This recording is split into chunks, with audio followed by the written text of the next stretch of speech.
up? Why do I feel so tiny? What's up, Grayson Report? Happy Saturday. What's up, Wendy, Delia Lux, Matthew? How's everyone doing? I still feel like I'm super tiny. Bring it down a bit. All right, that's a little better. I gotta make sure you could still see everything. Yeah. What's up, Daniel? How's it going? Did anybody do anything interesting today? Heather, whatever. What's up? I'm really feeling the cold today. You know why? It's because I was under a heating blanket earlier and then I took it off and now I'm freezing. Joanne, what's up? Leonore, Shiloh Toto. Thanks for joining. If not, Shiloh, just listen. Glad you're able to make it, even if it's for a little bit. Jen, what's up? So I'm all bundled up in my hoodie. I got my gloves on.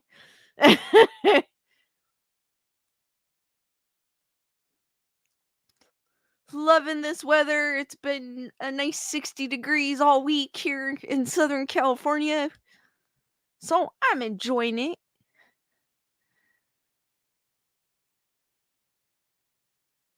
Now I'm warm. Earlier I got up, I pulled the heating blanket off and I was like, oh my God, I'm freezing. I just got a new one because my other one conked out. So this one actually works pretty well. Daniel saying we have lots of rain. They're saying, I don't know, I saw earlier today a news report saying that we might not be as wet, rainy wise in December as they thought we would be, but I take it with the grain of salt because the weathermen are never correct. They're always off. So we'll see what happens this year. I mean, we've already gotten some rain, so we'll see if we could beat last year. I doubt we're gonna beat last year. Last year was crazy. It was like raining and then like crazy snow. It like snowed in areas it doesn't snow in, so we got some crazy. Sapphire Elf, what's up with the raid? Heather, whatever goes, that's an El Nino. Texas getting it so far. Lewis Ricks, what's up? Melissa Smith. I don't know why I went high pitched for that one. Diane, what's up?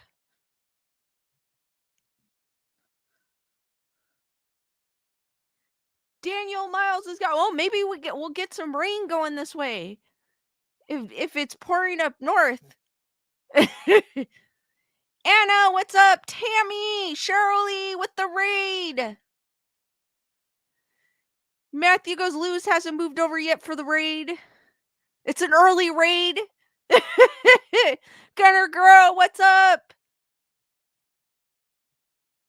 Kathy Bates, thank you for the super chat. Hearts for Kathy, thank you for the support. And Bernadette, it's Bernadette's birthday today. And she's super chatting me. It should be the other way around. Thank you, Bernadette, and happy birthday. I hope you had a great day so far. Guys, stay tuned after Grayson Report. You'll automatically be directed to Nerd Report Daily, where we're going to be celebrating Bernadette's birthday. Just don't tell Bernadette. No. Shelly, thank you for the super chat. Good luck on your new job venture. Thank you, Shelly. Hearts for Shelly, Bernadette, and Kathy. Thank you, guys. I appreciate it. Nerd Report in the house. Matthew, and now it's an official raid. Brandon, what's up? Leslie, how's it going?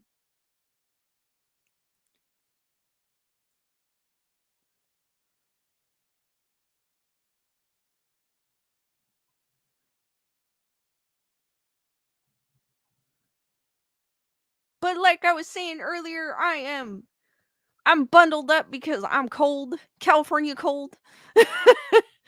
Ozzy, what's up? Innocent Sweetie Pie, how's it going? Sonola Tacos. I love your name. Wendy. It's been a crisp, cold 60 degrees here in Southern California.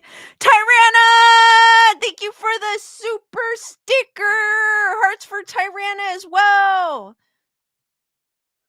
Thank you for the support. I have my skelly gloves on today. That's how cold I am. Leonore, thank you for the super sticker. And it's a cool cat. Hearts for Leonore as well. Thank you for the support. Oh, that's a cool black cat, Leonore. The sticker. Tyrana had hippos as the sticker.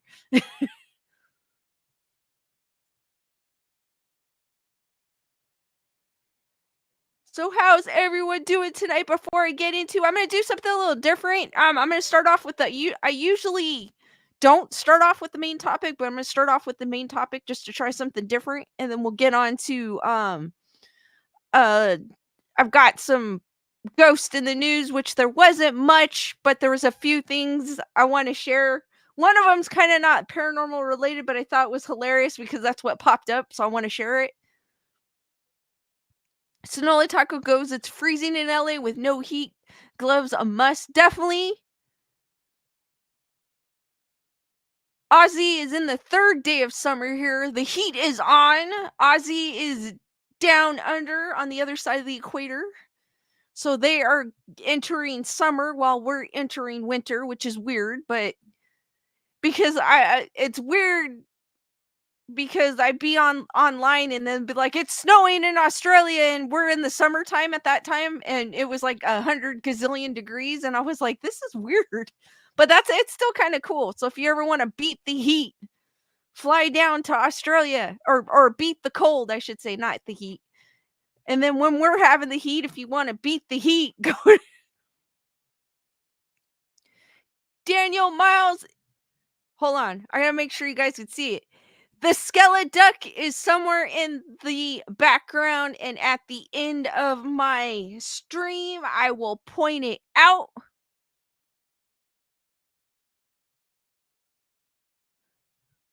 I kind of don't have I mean, I guess I have a heater, but I haven't turned it on in so long. I know someone that absolutely will not turn their heater on because they had an experience. They had the I guess something went wrong, and if he didn't wake up in time, he had carbon monoxide from it, so he doesn't use uh heaters, which I totally understand. Kyle, what is up? So we're gonna get into the first topic of the night, and it's 10 strange paranormal stories from Scotland.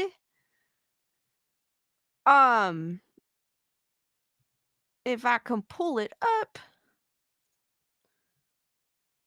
Thought it was kind of cool. This is on Listverse. Scotland is one of the places I want to visit one day. It's on my bucket list. I just got to get over plane rides. I hate plane rides.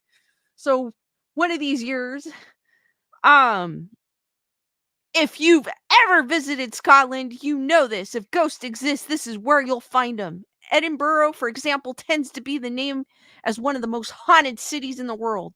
The Scots certainly agree. Many misty Highland moors, ancient battlefields, and old spooky castles have spectral stories and creepy legends that are as scary as they are mysterious. Let's explore some of our favorite ones. Number 10, Lady Catherine of Dalhousie. Or Dalhousie. That is a beautiful castle. That is. When you visit Scotland, you may not even need to leave your hotel to witness ghosts. In fact, if you're staying in the Dalhousie Castle Hotel in Aqueous Spa, you could stay there. Yes, on my bucket list for sure. I don't know about you guys, but that would be so cool to stay in. That is super cool. Melissa Smith goes, Lisa needs to meet Nessie.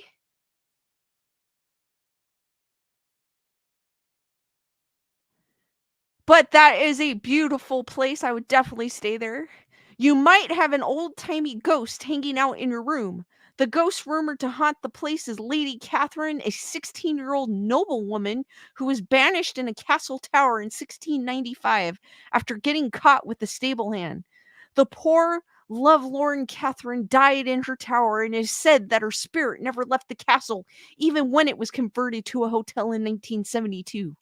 Lady Catherine's ghost leads a fairly active afterlife, which has led to multiple sightings over the years.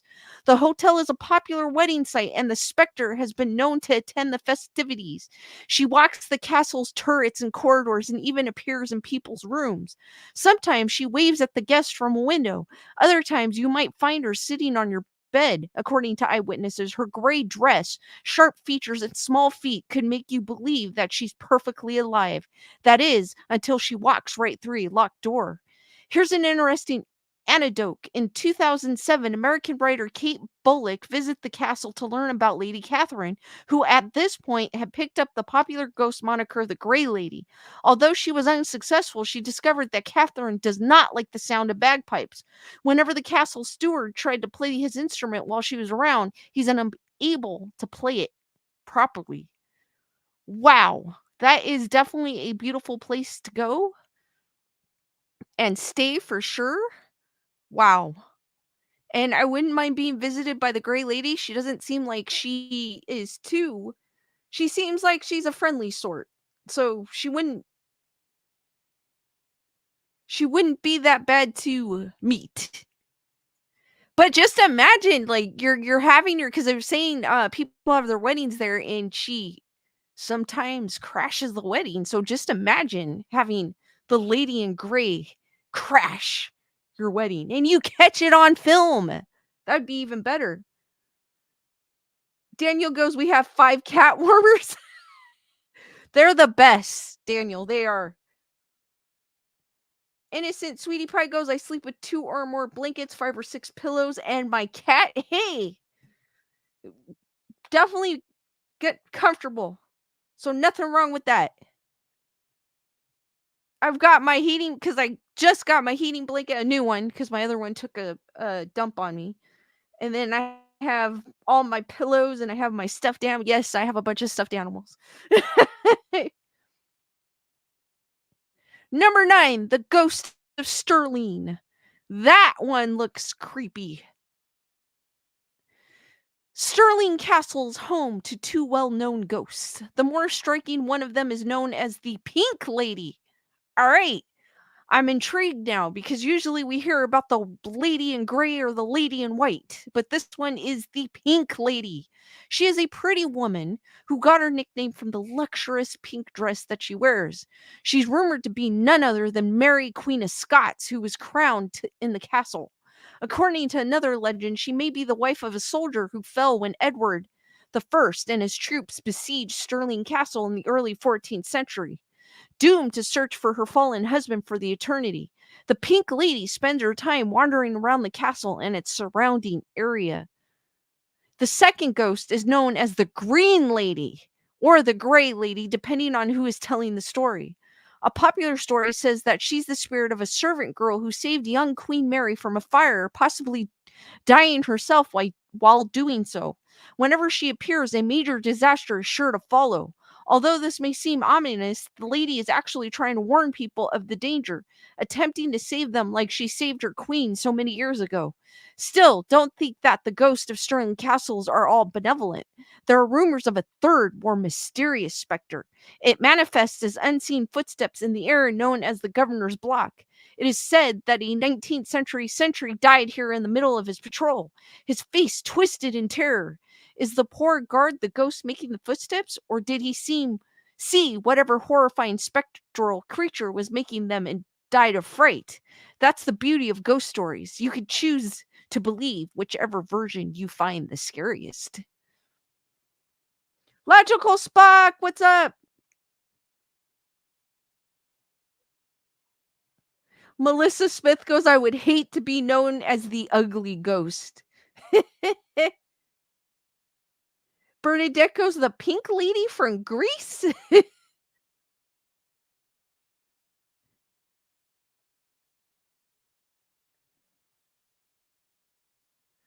Logical spot goes is the Loch Ness Monster part of it. I don't know. I don't know if they mention it because to be honest with you, I did not read it before.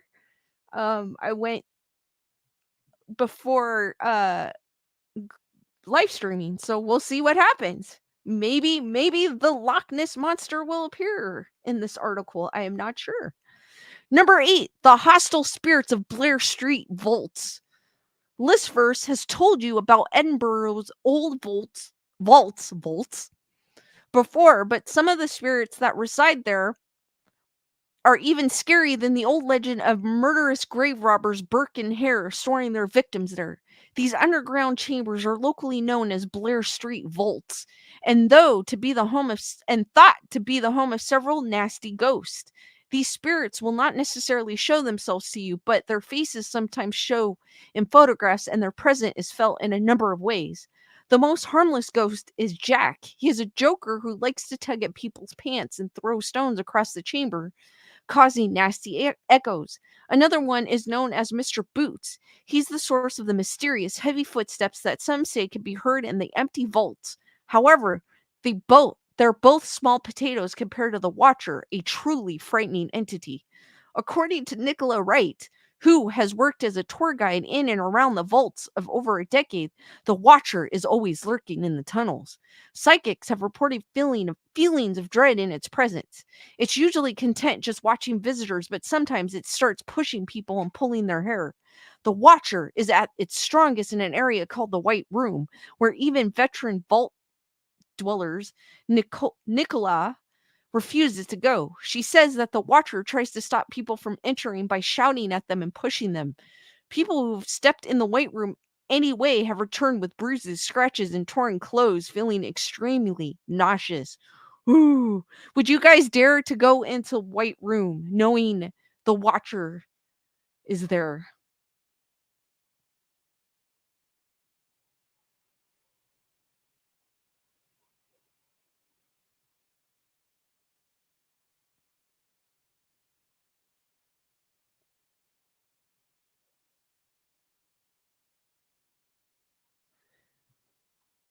Number 7, the White Hart Inn. If you're feeling playful, you might say that there's no better place for a Scottish spirit than a pub. Maybe that's why so many Scottish pubs have ghosts of their own. One of the most famous haunted public houses is the White Hart Inn. With its cellar that dates back to to 1516, it is one of the oldest pubs in Edinburgh. It's also said to be one of the most haunted. According to legend, the White Hart Inn has seen many different murders and tragedies. Over the centuries, the place has accumulated so much spectral energy that many visitors have reported invisible hands pulling their hair or throwing things at them. The ghosts aren't fans of modern technology either, as they occasionally pull cables. In 2013, a tourist couple supposedly managed to photograph one of the White Hart Inn's ghosts. Although the bar manager doesn't believe in the hauntings himself, even he admitted that the picture was very hard to explain. He also admits that many members of the staff have had odd encounters, and their cleaner has actually threatened to quit if he encountered any more unexplained phenomenon. In 2014, Scottish Ghost Adventures set up some equipment in the oldest part of White Hart Inn. They managed to capture mysterious voice saying, "Help me," and Connor. So there's a Scottish Ghost Adventures? Okay, cool. Kyle's going, "I ain't afraid of no ghost." Sapphire Elf goes, "I'm not going to mess with it, but I won't fear it." Wendy goes, "Only with you, Lisa." Wake Shave Barry, what's up? Heather whatever goes, "The Watcher, I'm okay, I'm not a grave robber."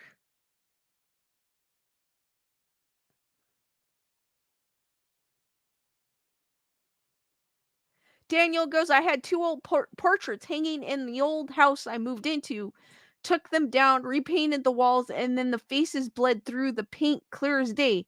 That was freaky." Whoa, that is freaky, Daniel. What the heck?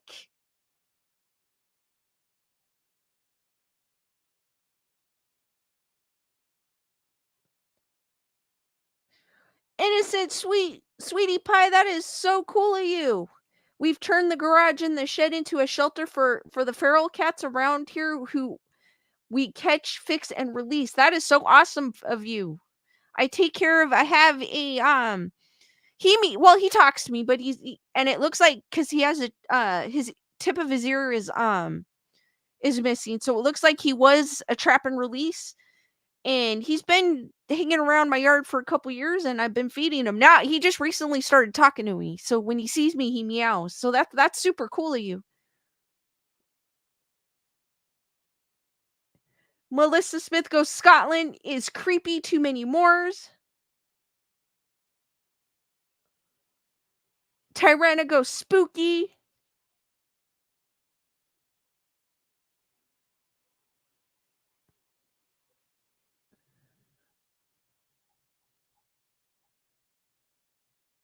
Number 6, The Ghost of Glencoe. The massacre of Glencoe in 1692 was a brutal attack where soldiers loyal to the English crown visited the MacDonald clan and initially befriended their host.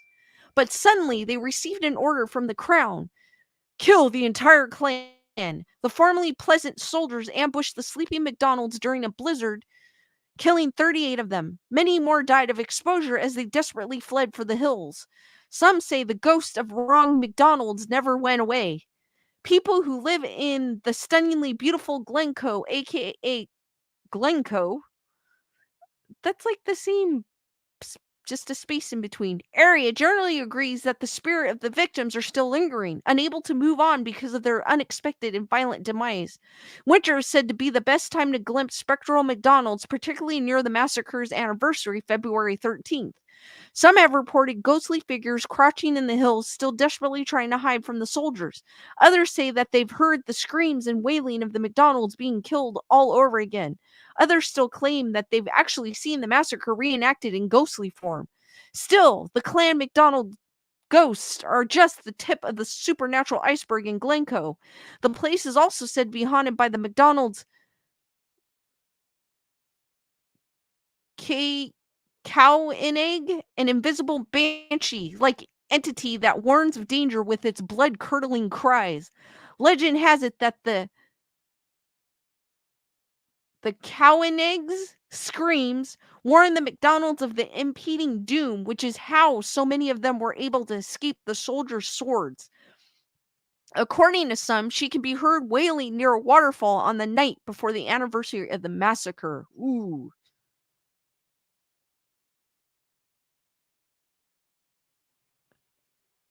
Heather, whatever goes, Lisa, when you win their heart, you've got one loyal kitty. Exactly. McDonald or Heather, whatever goes, the ghost of French fries. Melissa Smith goes, wrong. McDonald sounded like Ronald McDonald. Matthew goes, Connor McLeod of the Clan McLeod. There could be only one. Oh my gosh, I love that movie. I grew up watching that movie. Leonard goes, beware of the banshee.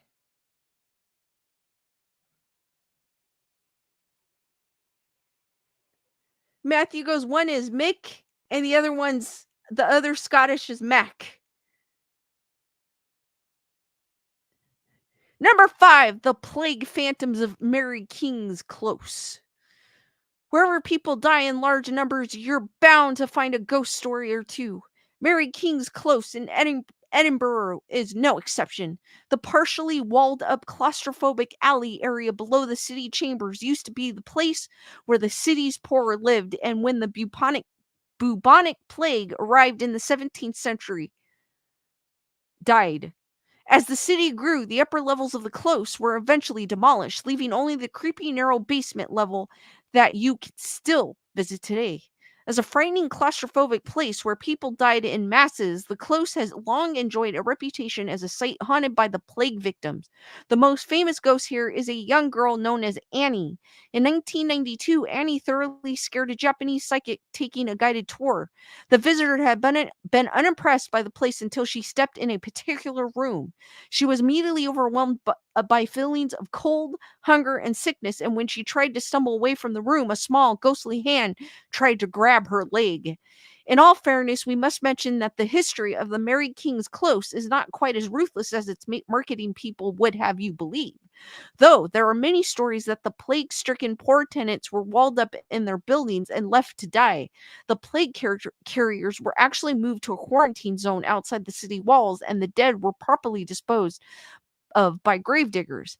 It's still a fairly tragic fate, though.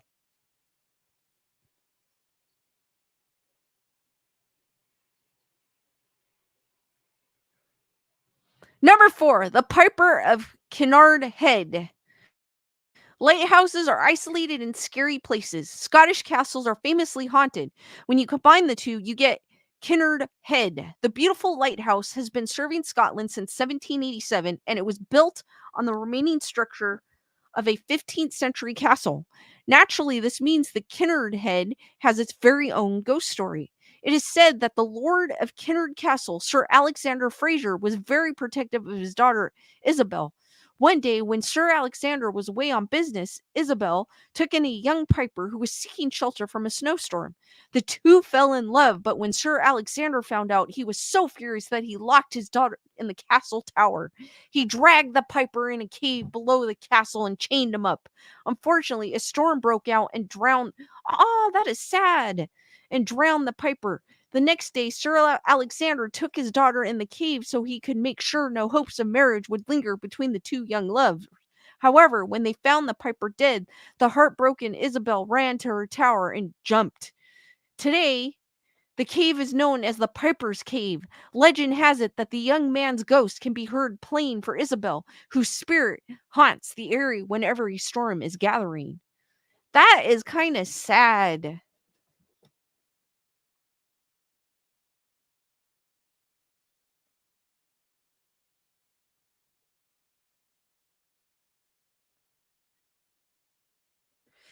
Innocent, sweet so yeah, and the wild feral don't meow, so if it's meowing, it's because of you and he wants to communicate with you.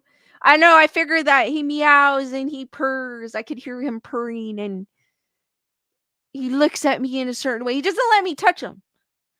But I do talk to him. I've talked to him all these years, even though I couldn't touch him.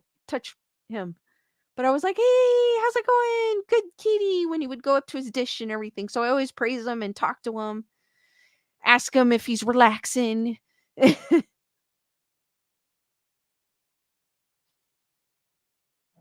Tyrana goes, this is sad. It is. It's a sad story. All because her father didn't want her marrying a piper. Number 3, the handless woman of Rate Castle. Rate Castle is a large 13th century hall house that was equipped with castle towers during the 16th and 17th century. Although only its ruins remain, its many strange architectural features make it an interesting structure. Its history is equally fascinating, as is the story behind its ghost. Yes, of course, there's a ghost. It's Scottish castle, remember? The Cummings, the most long-term occupants of Rate Castle, had been feuding with the Macintoshes over its ownership for centuries. In 1441, the Cummings decided it was time to stop fighting, so Old Cumming invited Clan Macintosh to the castle for a huge feast as an offer of peace. Even better, Old Cumming's daughter had stuck up a relationship with a young Macintosh man. It looked like there might finally be a chance for peace between the two enemy clans. Of course, the invitation was actually a clever plot to wine and dine the Macintoshes and murder them while they were unable to fight back. Unfortunately for the Cummings, Old Cumming's daughter was worried about the safety of her lover and warned the Macintoshes about the plot. This is why they came to dinner with dirk daggers hidden in their clothing. When the Cummings started their ambush during a toast for the dead, the Macintoshes pulled their hidden dirks and quickly stabbed their hosts instead. Old Cumming escaped the bloodshed and ran to the upper chambers to confront his daughter, who he now realized had warned the Macintoshes. The furious clan chief attacked the young lady with and cut off both her hands before she could escape by jumping out of the window. After the slaughter, it turned out that no one really wanted to own a castle where so much blood had been shed. Rate Castle was left to ruin. Its only occupants is said to be the ghost of a young, handless woman in a bloody dress. That's sad too. All because all because She was worried about the person she loved.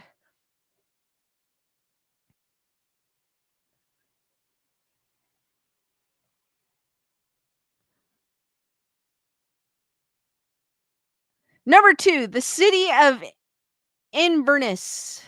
Inverness is the administrative center of the Scottish Highlands, located slightly to the north of Loch Ness. It's also a very, very haunted place. When a famous ghost hunting show toured the United Kingdom, Inverness was the only Scottish venue they visited. Part of this was because it was conveniently near some other sites with a ghastly reputation, such as the Culloden Fields, which we'll discuss in a moment. However, Inverness has plenty of strange stories of its own. Local paranormal enthusiasts will tell you about the Black Friar, a ghostly monk who is said to haunt the town's BT building. Legend has it that a spectral girl lurks in the mirror in Balnian House, an old merchant building with bloody history. There's an obligatory spooky lady ghost wandering the halls of Eden Court Theatre. Hospitals, graveyards, and even the River Ness are said to be brimming with ghosts. There are whispers of Willie the Curse, a local boogeyman. Witches and fairies have also been reported in the area. What makes Inverness even more mysterious than all these legends is that there is very little information about them. Unlike Edinburgh, where haunted properties like Blair Street Vaults and the White Hart Inn are on proud display and ghost tours are readily available, Inverness seems to enjoy keeping its ghosts private. A team called the Highland Paranormal Group has recently started to uncover the city's ghostly mysteries. But even with their local knowledge and contacts, they say they've only started to scratch the surface. Whoa. Wendy goes Iverness. Iverness. Number 1, the military specters of Culloden. Culloden Moor is located just a few miles of Iverness. It is the site of the last major battle fought on British soldiers' soil. The Battle of Culloden in 1746. The bloody conflict was between Scottish Jacobites and the much larger forces of the English crown led by the Duke of Cumberland. The marshy battleground didn't favor the Jacobites and their favorite strategy of charging the enemy headlong. The English artillery and cavalry tactics defeated them so badly that the battle effectively ended the traditional Scottish clan culture. You'd expect a place with such a bloody and dramatic history to have more than its share of ghosts, and Culloden doesn't disappoint. Paranormal investigators have reported mysterious cold spots in places where Jacobites fell in large numbers. It is said that a Culloden drinking well called St. Mary's Well is so haunted that its water is screaming with the voices of the restless dead. The anniversary of the slaughter is a particularly active time for the ghost. During that time, many people say they've seen mysterious marching Highlanders, strange corpses, and bleeding men.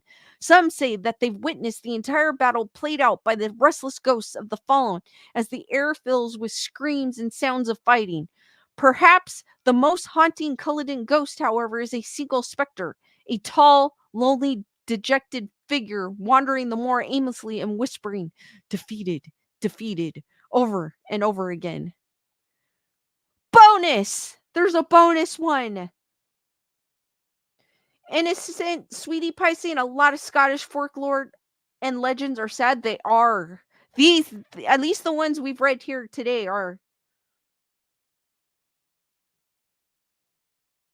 Melissa Smith goes emo ghosts.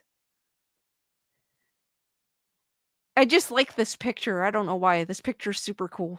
Ghost House Nanny. I love this picture. In Scotland, ghosts are so widespread that they can even affect job listings. In 2017, a family posted a job offer on childcare.com looking for an exceptional live-in nanny for their 2 children aged 5 and 7. The position paid exceptionally well for a nanny gig at £50,000 a year. However, there was a slight catch. The family lives in the Scottish borderlands in a scenic historical property. The parents are busy professionals who tend to be away for roughly 4 nights a week. Also, the last 5 nannies all quit because the place is haunted. According to the job posting, the parents were told that the property was haunted when they bought it a decade earlier. They decided to keep an open mind and purchase it anyways, but have never personally experienced any paranormal activity. Maybe the ghosts just don't like them, though, because when they're away, the place reportedly goes wild. There has been multiple incidents of mysteriously broken glass, strange noises, and moving furniture. Despite the fact that the whole situation seems like a setup of the kind of horror movie the protagonist is not going to survive, the family's decision to put upfront about the job's challenges paid off. They received over 3,000 queries from fearless nannies and ultimately found the person who they felt was perfect for the job. Would you guys take that nanny position if you knew the house was haunted? And it seemed like all the activity happened when the owners left. So that's kind of weird too. Matthew goes, ghost nanny, Fran. Diane goes, they kept all the ghost stories secret when I was there, but with so many destroyed castles, you know the spirits are there.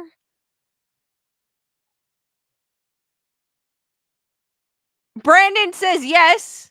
Wendy goes, well, maybe.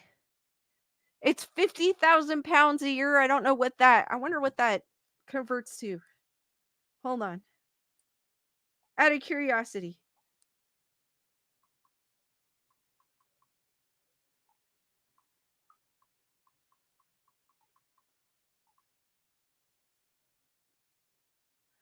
$63,494.95 a year for a nanny position.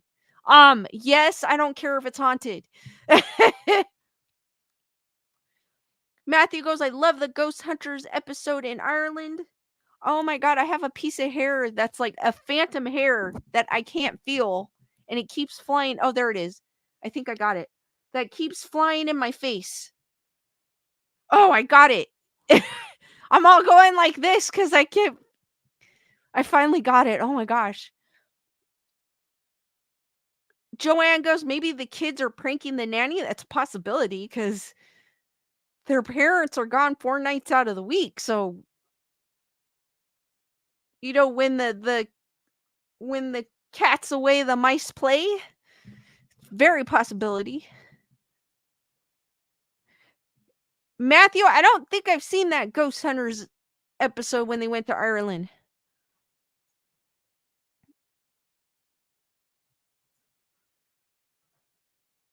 Because it didn't happen when they were there, but when they went away, it did. So big possibility. And especially the kids, you're leaving them with a nanny. Like, they don't understand, like, what's going on. They probably do by that point because it's probably been a while. But still, that kind of sucks for them in a way. But guys, what did you think of that article about the about Scotland and its ghosts?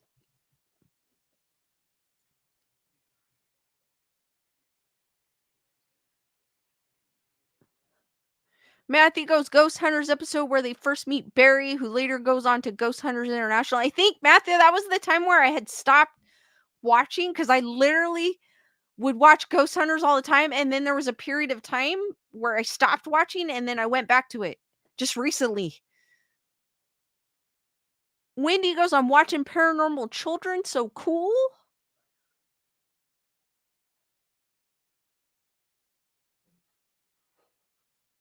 And I discovered it again and I got into it again.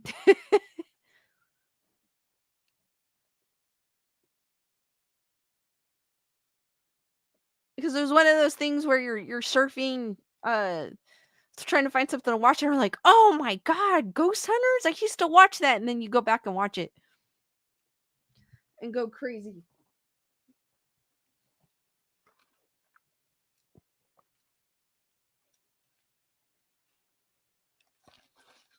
Tyrana goes, cool story.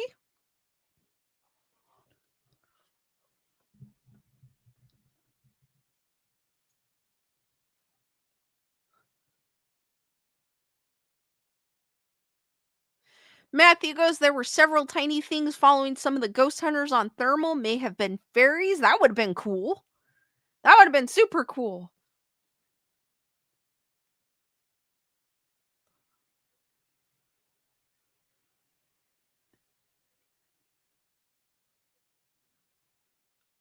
Wendy is doing her nails. Super cool.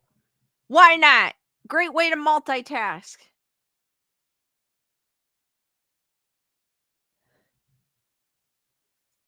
There wasn't much for Ghost in the news except, and I decided to cave in because that was all the headlines, was the Hat Box Ghost materializes at the Haunted Mansion at Walt Disney World. Happy Haunt can be found within attraction. So I guess they finally introduced the Hat Box Ghost, which he looks kind of cool, might I add. The legendary Hatbox Ghost has finally materialized within the eerie confines of the Haunted Museum at Walt Disney World Resort. Following the announcement at Destination D23 in September, Imagineers promised the iconic specter's arrival in late November.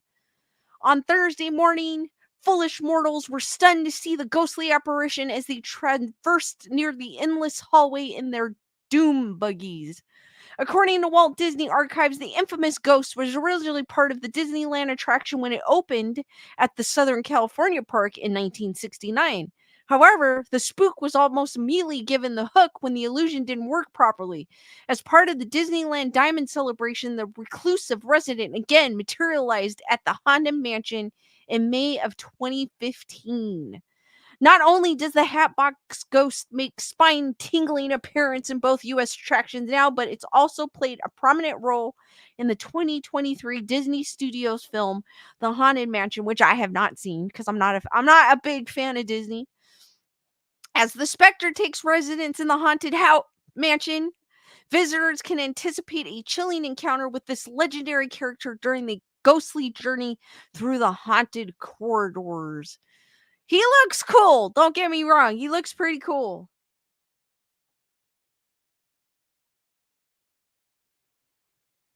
Diane goes, great stories. Heather, whatever goes, watch out for a naked guy. Just saying, I know. I thought that was crazy. I was like, what is this dude doing? And they're like, they're carrying him away and he's still naked. I mean, they covered him though with his clothes. They carried, there's 4 people carrying him like kind of hog-tied almost, but flip side over. So I thought that was crazy. If you guys, yeah. Matthew goes, yes, they brought him back. I watched other channels and they went there and saw it. One of those used to be a cast member and one of her jobs was the Haunted Mansion she worked at. Oh, cool. Heather Whatever loves Disney. Can I live there? Heather Whatever goes, well, he wasn't at Big World. Tyranna goes, thank you for the great stories. Are you welcome, Tyranna? Wake Sheaf Berry goes, depends on the wage.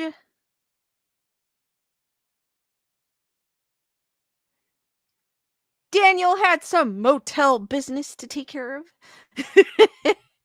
No, we're just talking about the Hatbox Ghost has magically appeared at the Haunted Mansion at Walt Disney World. Because honestly, there was 2 things that the news had. It was prominent. It was this was the highlight of Ghost in the News.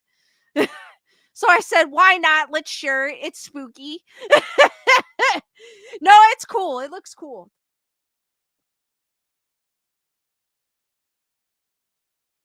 Daniel Miles goes, that's a pretty cool picture. It is. It's cool. And I love I've always loved the haunted mansion when I've been to Disneyland. I haven't been to Disneyland in like 20 years. Actually, more than that. I think I was 20. Yeah, more than that. I think it's been more than that. It's been a while. Daniel goes to dreadlocks count as Bigfoot.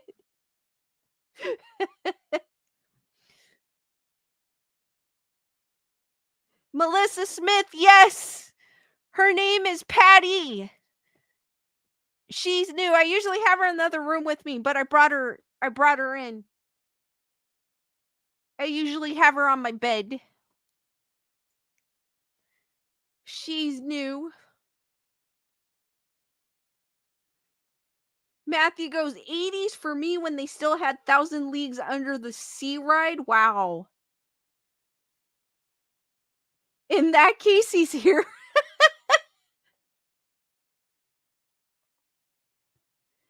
Innocent Sweetie Pie goes, I'm more of a book dragon. I prefer reading to a lot of other stuff. Terry Randa goes, she's cute. Melissa goes, is Patty Scottish? I am not sure, to be honest with you. I am not sure.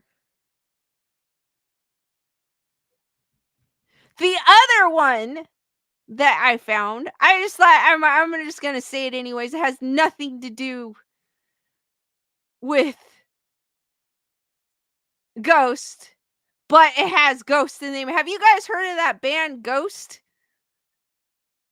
Have any of you heard of the band Ghost? I don't listen to them. They're not my cup of tea, but they've popped up in Ghost in the News, so I said, why not? Let's share it. And then we'll get on to the spooky findings. Wendy goes, nope. Melissa goes, Miss Patricia Ann Raggedy. Oh, I like that, Melissa. That's kind of cool.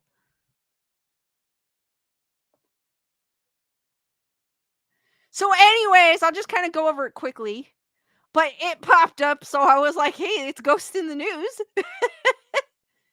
Wendy goes, Ghost in the Machine. But it's like what, a metal band? I don't listen to them. But apparently, for those, I don't know, on the replay, or somebody might find this in the near distant past, they might be a Ghost fan.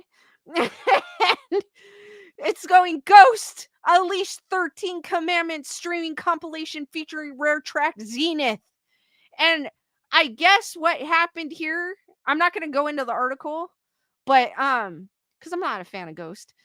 But I guess apparently they released a greatest hit album just out of the blue, like without even announcing it. They just released it. Is my understanding of it. And it has an unreleased track to it. So guys, if you are a fan of Ghost, check out their new album. But I'm not. Marcella, what's up? How's Bella Bing Bing?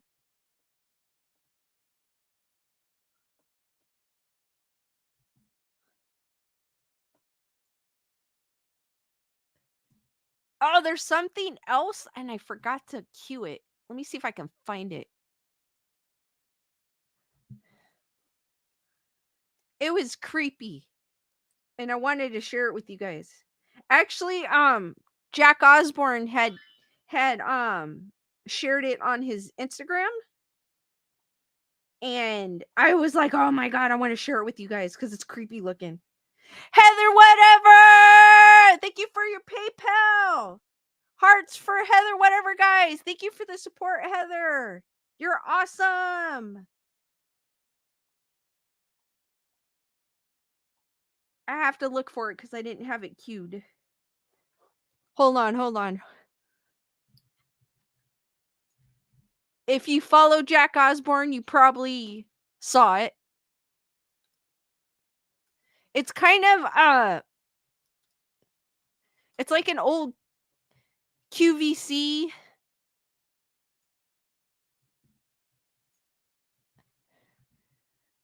I guess it's QVC. Yeah, QVC, one of those home Wank Sheafberry.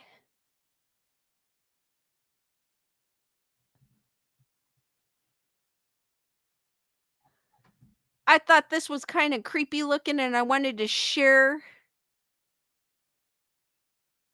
Daniel Muzz goes, I wanted to live with Ozzy. So, Jack Osborne actually shared this on his Instagram.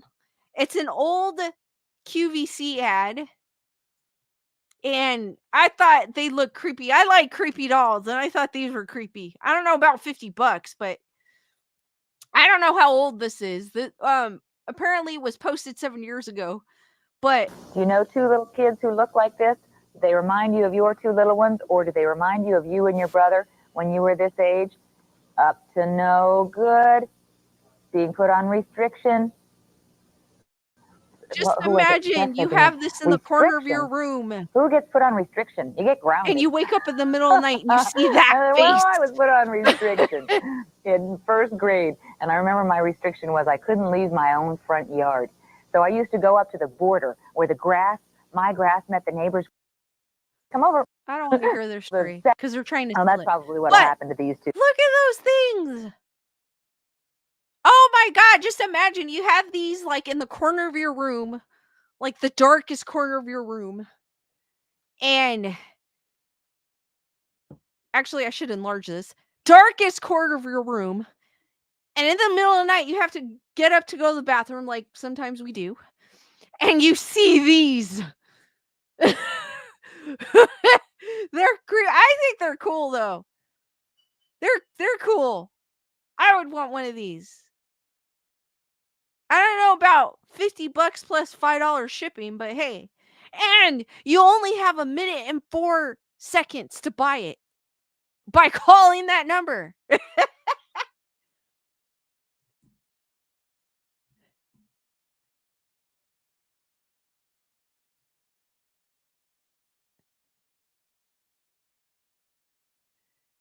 Daniel goes, just setting them up to take different pictures would be cool. Bernadette goes, they look judgmental. Heather whatever goes, cute. Delea Lux goes, creepy. Different thieves. I mean, you could probably get different clothing for them. Heather whatever goes, too expensive. Melissa goes, it's that face when your weird uncle does something. Oh! Kyle goes, creepy. But just I think they're cool. But just imagine, like, you forgot you put them there and you wake up in the middle of the night and you're like, whoa, what the hell? You guys scared me. I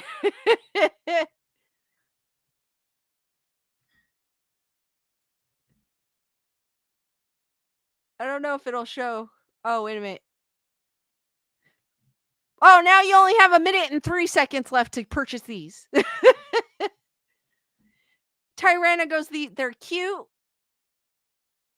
Brandon goes, are Chucky and his wife the influence for them? Daniel goes, carry them around wherever you go, and when you see somebody doing something stupid, set them out there and take a picture. Delay Alex goes, they have a look of I'm gonna give you a like, don't mess with me. Oh yeah, they do. Like they're like their chins up too. Like they just need to puff out their chest, you know what I mean? And go, what's up? What's up? Daniel goes, I think it would get some. It would probably because those things are like, but I would do like what you said, Daniel. Dress them up differently.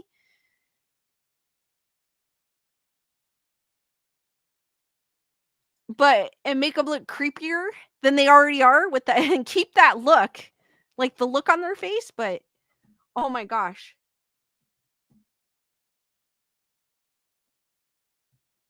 Matthew goes, I bet you use that in California might stop all those. Maybe. Oh, there was an article. I know this is a little off topic, but there was a I guess I don't know what kind of business it was, but they had put air tags on on their items because this one guy kept coming in and stealing. And he grabbed one, and I guess they were able to find his location because of the air tag. So I thought that was kind of cool. That's kind of expensive though, putting all those on all your items in your business. Delay Alex goes, they should. Wendy goes, creepy as F.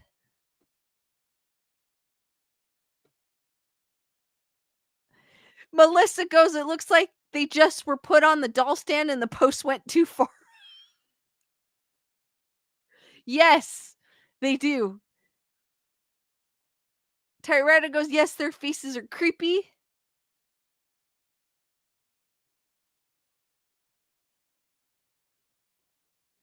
Daniel goes, snitches get stitches. What do you do when they're porcelain? But I thought that was cool. I wanted to share that with you. Because they're creepy looking. But I guess they have tears in their eyes, so that like they're about to cry or something. Wendy goes, they end up in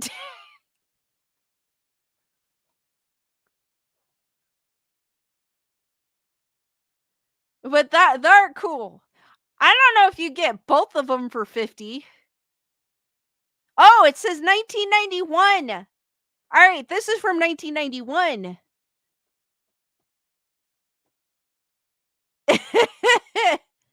I'm all like, I don't know how old, and it says right there 1991. Duh.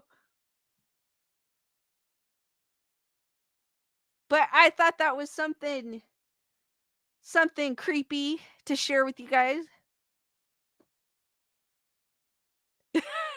Kyle goes, they saw something go down in mommy and daddy's room and they don't want to speak about it.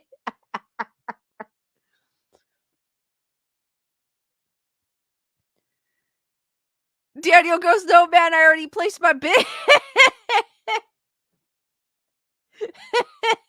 Hey, I would buy him. I wonder if anybody actually has these. That'd be crazy. It was one late night evening, because usually those played late nights. So somebody was half asleep when they ordered one. Bernadette spotted the skeleduck. Just remind me, I will reveal the skeleduck at the end of the stream.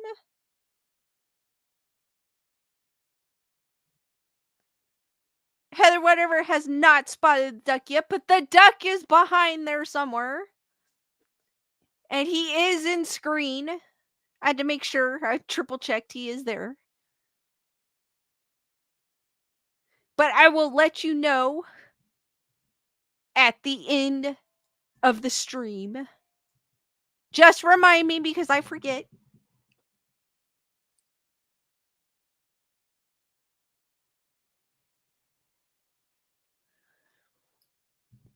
Kyle has already found Mr. Duck.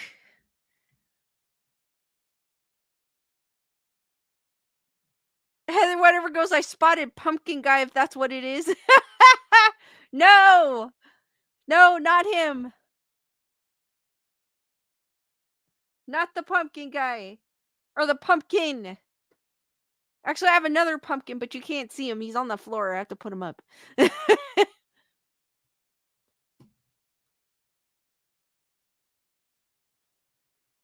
He's a black pumpkin, which I thought looked cool. I just have to find a spot back there somewhere for him. All right, the next article is courtesy of D-Nice, but D-Nice is not in the chat, so I'm kind of sad. She had emailed me this article a couple weeks ago, and I kept forgetting to share it. So I am going to share it today.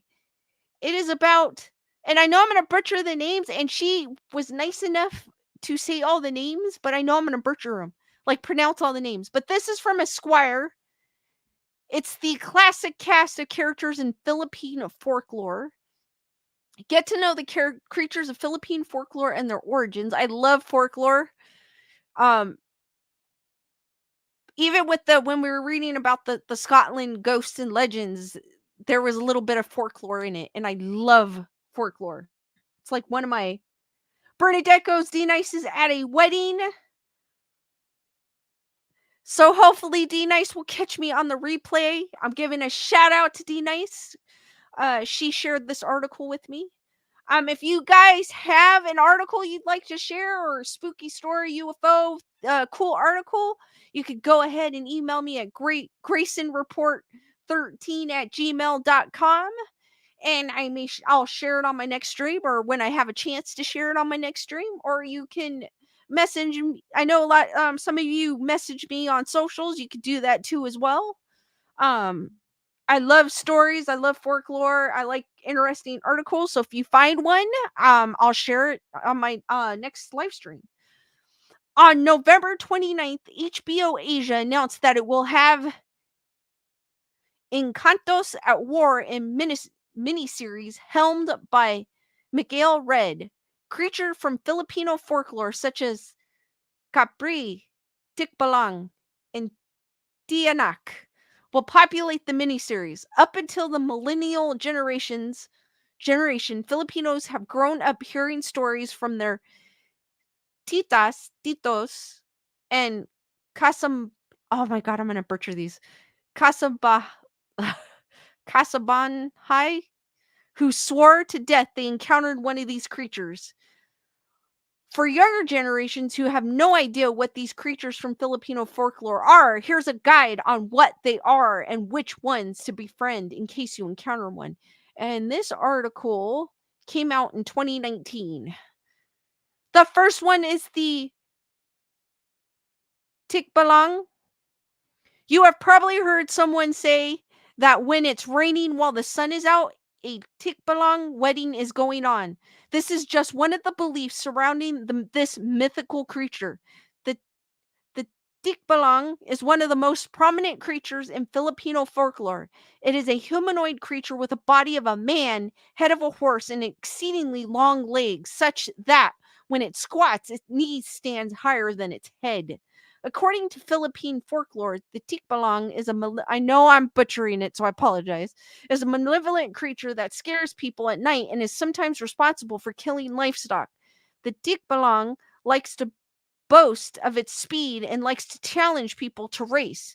If you happen to meet one, you can tame it so it becomes your lifelong servant. To tame one, you would need to ride on its back and hold on to it as it thrashes until it tires. That is when you know you have defeated the tikbalang. Another way to tame it is by plucking the 3 golden hairs on its mane.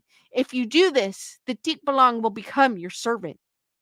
Note to self: pluck the 3 golden hairs, because I feel like that's the easier feat.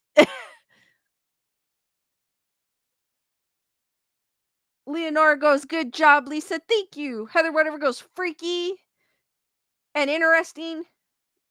Melissa Smith goes, island countries are scary. Too much separation, isolation.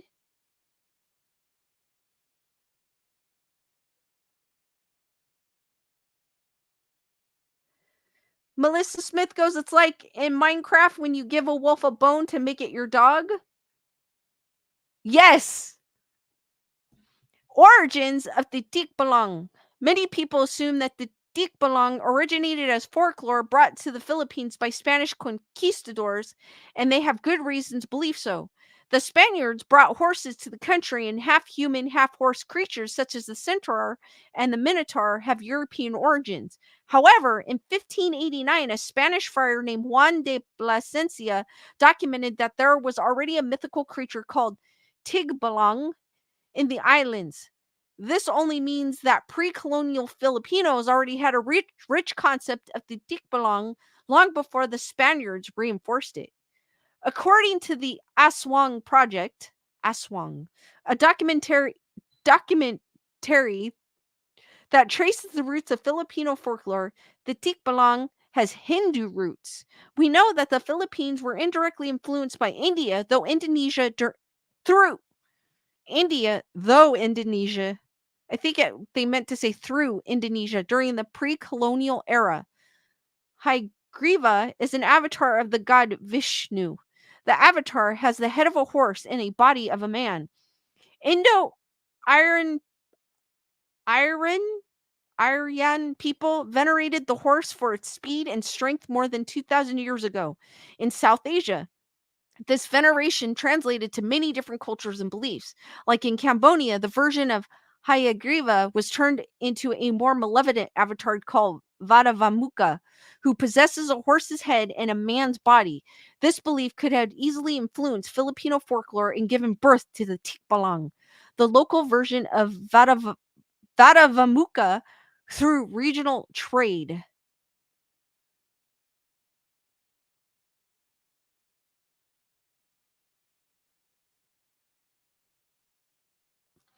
Duende. In Filipino folklore, the duende is a dwarf who possesses powerful magic that can be used to either help or harm humans.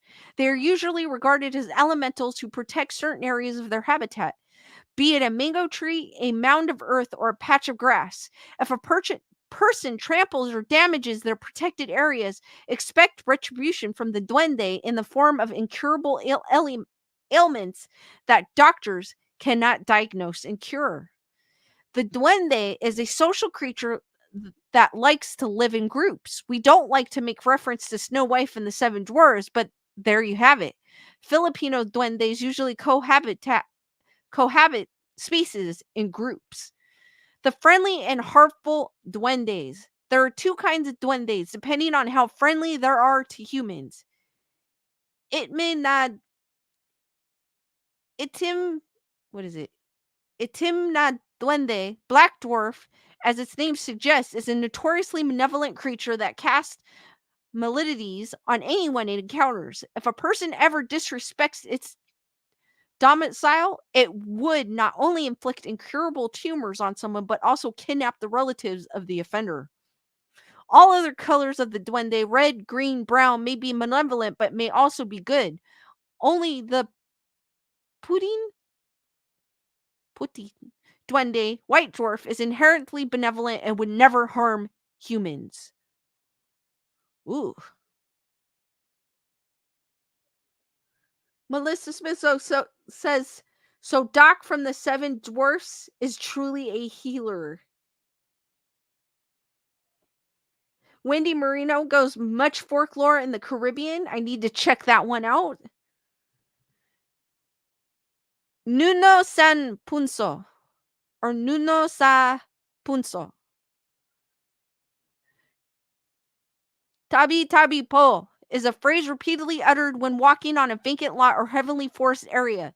The phrase, which literally translates to please step aside, is meant to make one's presence known so that a certain creature called Nuna Sampunso, Nuno Sa Punso, can step out of the way as one would blunder through the bushes. Nuno Sampunso, Punso, Nuno Sa Puso, literally translates to ancestor on the ant mound.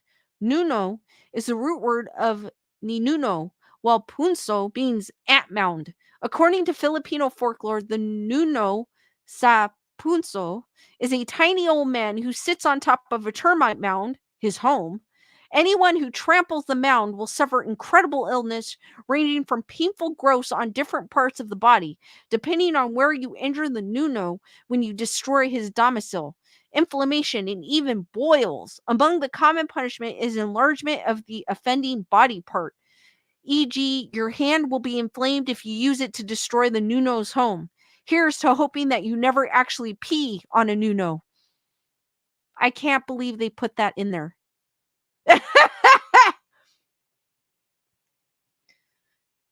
But yeah,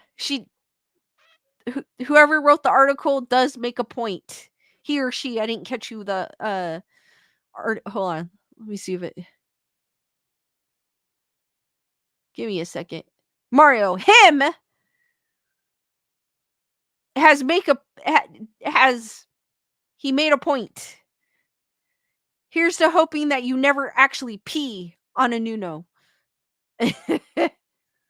Wendy's like, what the what?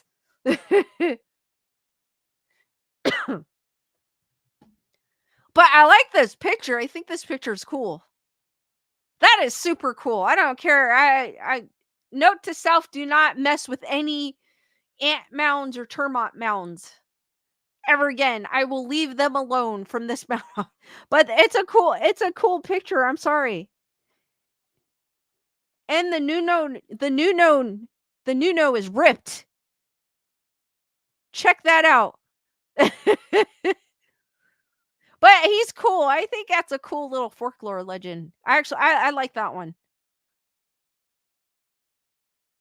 Daniel Miles goes, good placement of the beard. Exactly.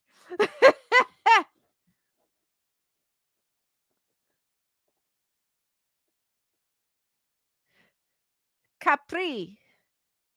The Capre is one of the most recognizable creatures from Philippine folklore. He is a type of giant who lives in trees and likes to smoke cigars.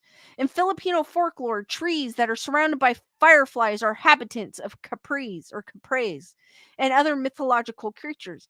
According to the Aswang Project, the word Capre is believed to have come from the Arabic word kafir, which means non Muslim. As the world traveled from South Asia all the way to Southeast Asia, it took many forms and meanings. When it reached the Philippines in the pre colonial era, it came to refer to members of society who misbehaved. Later on, the Spanish would apply the word to an Ilocano mythological creature called Pugat that has the same characteristics as the capre: tall, dark, and smoking tobacco. According to Filipino folklore, the capre is a terrifying spirit that could also be a guardian of your home. Just like the tikbalang, the capre is a creature of the night, the time when he is most active. So if you ever see fireflies, he is present. I kind of like that one too. He smokes cigars.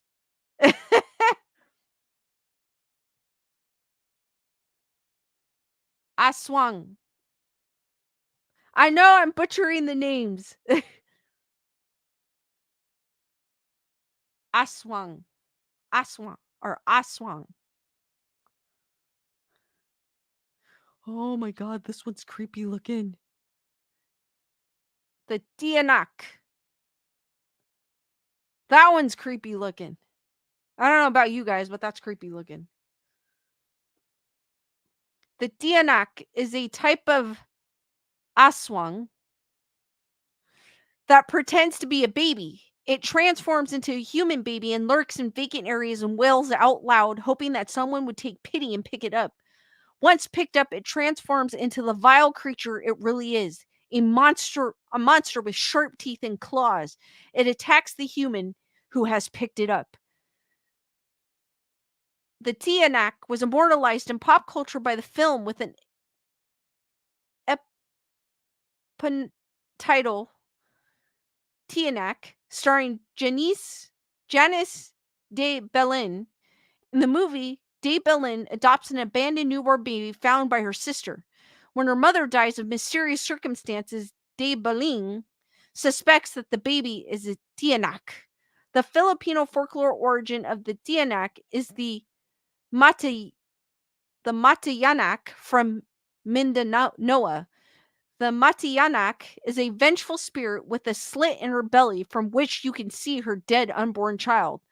The Mitiyanak roams at night, seeking to rip out men's, yes, you read right, so they can no longer impregnate anyone. She believes that she would have lived a happy life if she did not get pregnant. The Mitiyanak story also leads us to believe that the Dianak is actually the spirit of unborn children or those who were aborted. Whew. All right, guys, men in particular, stay away from a Mitiyanak.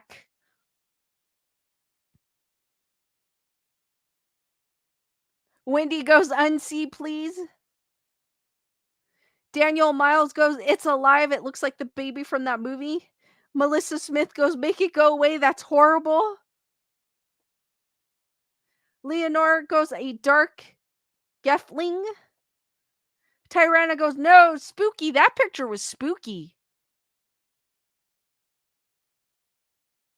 Oh, this doesn't even have to do anything with the Tianak, but it kind of matches. It goes Cycly Wicked Dolls, Vampire Baby. That's a cool doll. There you go. It's just a Pinterest ad, but it kind of goes with it.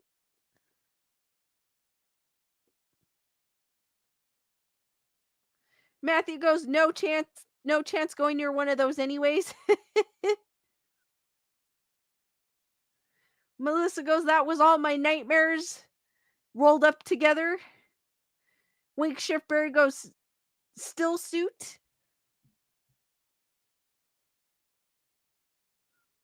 The next one is a diwata.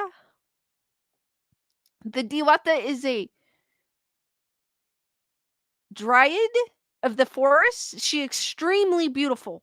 Typically, she is considered as a type of powerful fairy among the Tagalogs and a type of ancestral spirit among the Visians. She is neutral or benevolent toward humans who she sometimes gifts with favors or protection. The Diwata is actually part of regional folklore that originated from India. Indonesia and Malaysian folklore have a similar creature called Dewata, which was derived from the Hindu term Devata, or smaller deities. That's a cool picture too, even though it kind of represents. She is extremely beautiful.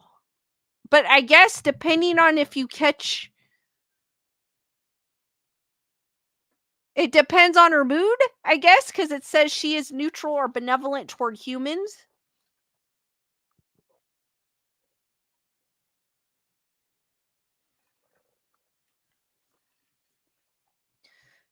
Leonardo's reminds me of Puppet Master, Doll Blade. Oh, I like Pinhead from Puppet Master. The puppet with the big body and the small little head. I still need to get him. I love that. I don't know. He's my favorite one. Matthew goes, I guess that made Steph win when she took Lewis's balls. The shamanistic unicorn Tam, what is up? Bernadette says, I thought you said the bitty bitty bonbon.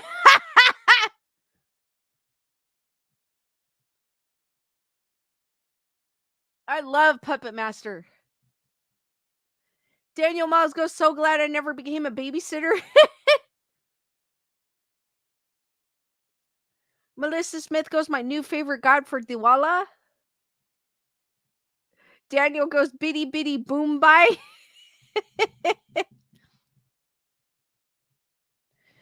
So it goes Diwata in pop culture. In 2016, the Philippines launched and deployed into orbit the Diwata-1, the first microsatellite of the Philippines. It is also the first satellite designed and built by Filipinos.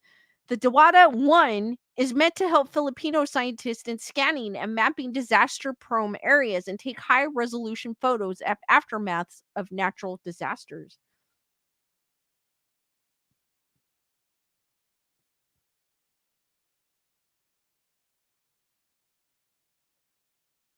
Wake Shave Berry, I know the weather in Australia is complete opposite of us right now.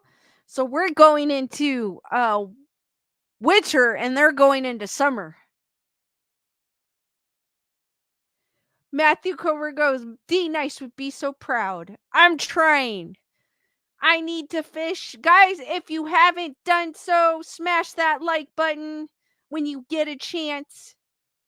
Comment, say hi. I do read all your comments.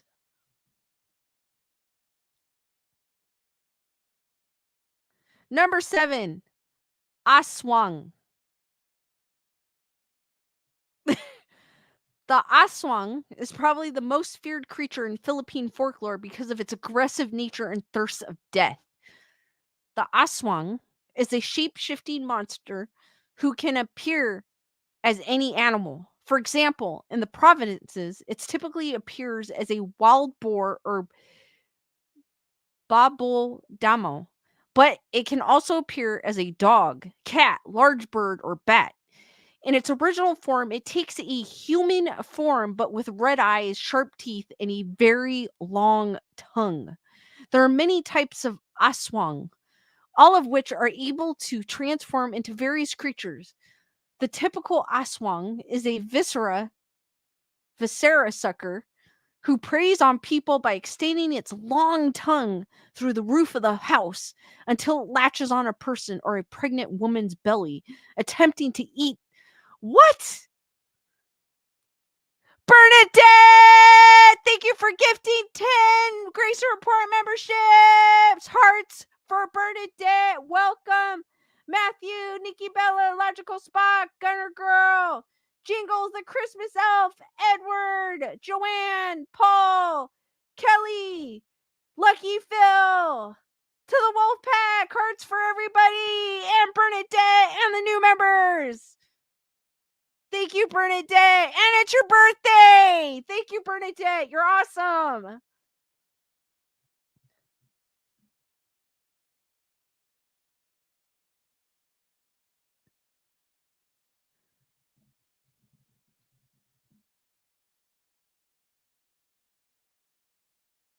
Tico Tits, what's up? Aaron Cooper, how's it going?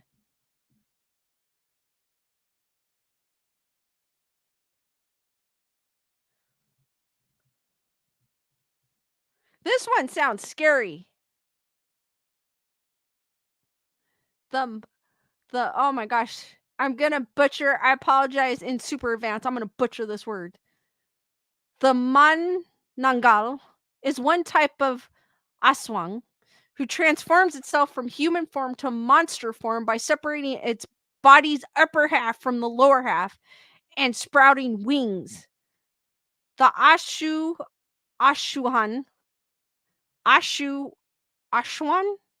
literally dog mimicker, is a type of Philippine werewolf.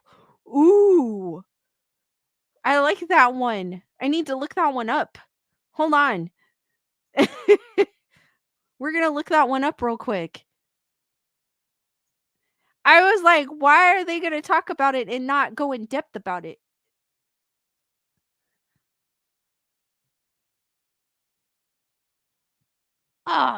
It messed it up.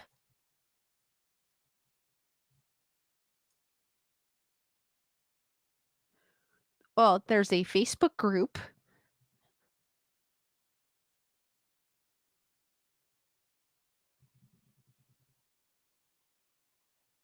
Hold on. Let me see if I can find it.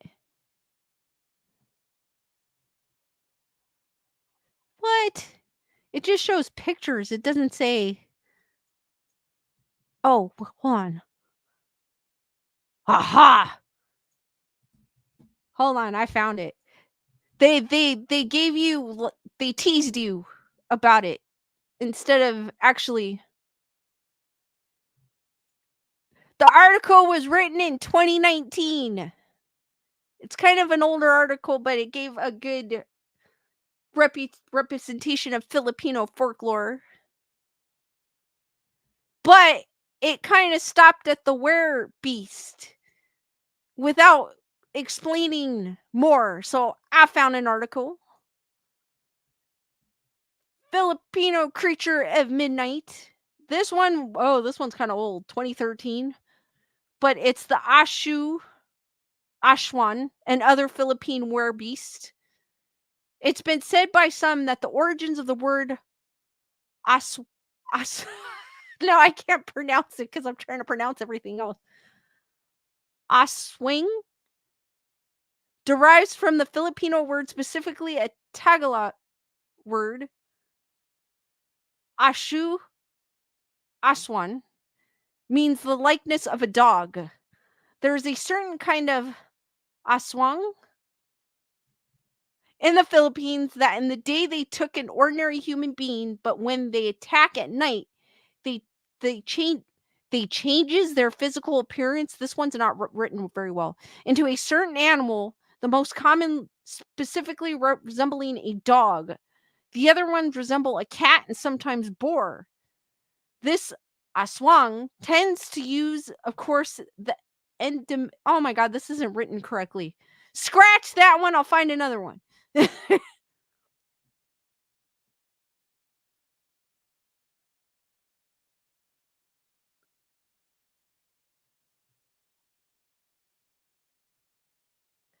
Heather, whatever goes Nerd Report 1892. Let me find another article because this one's not written correctly. I don't like it when they don't write. Well, anyways, that's what it is. It's a were beast.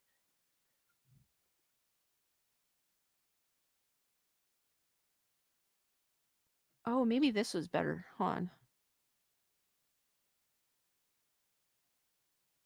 Oh, this goes into more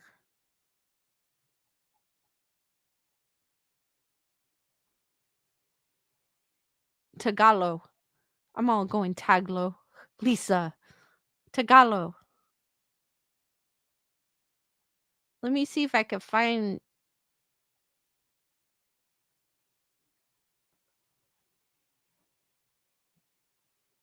There's a psychic vampire. The Aswang Nagala. I cannot find anything that just says.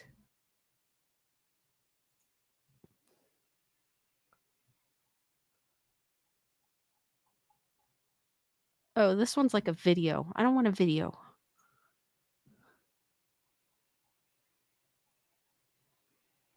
Oh my gosh, I cannot find it. Maybe that's why he didn't go in depth. There's nothing in here that goes in depth about it. That other article seems like it's not written very well, and I don't want to read it if it's not written well.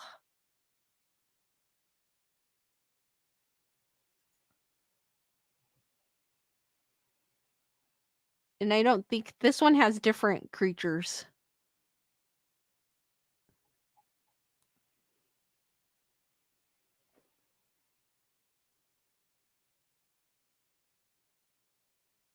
Daniel goes, the chupacabra makes me hungry and want to do magic at the same time.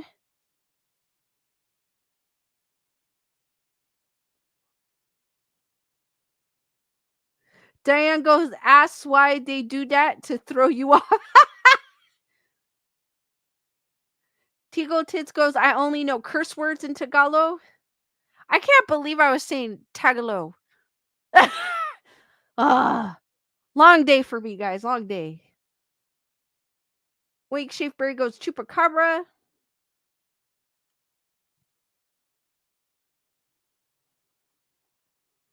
Tico Tits goes, anyone else craving lumpia? Because I am.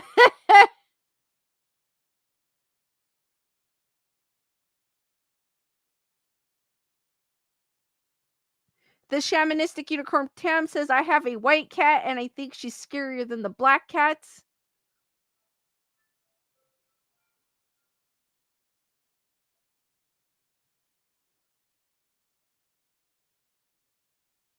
But the worst part is I know Tagalog and I wasn't pronouncing it correctly. Like what, Lisa? I'm ashamed of myself on that one. It's been a long day. No, I wanted to see more of the ashu the shusa. Oh my gosh. The Filipino werewolf. But oh, you know what? Try to put Philippine werewolf. But there's not much on it at all. Just to add to it, because now I'm curious.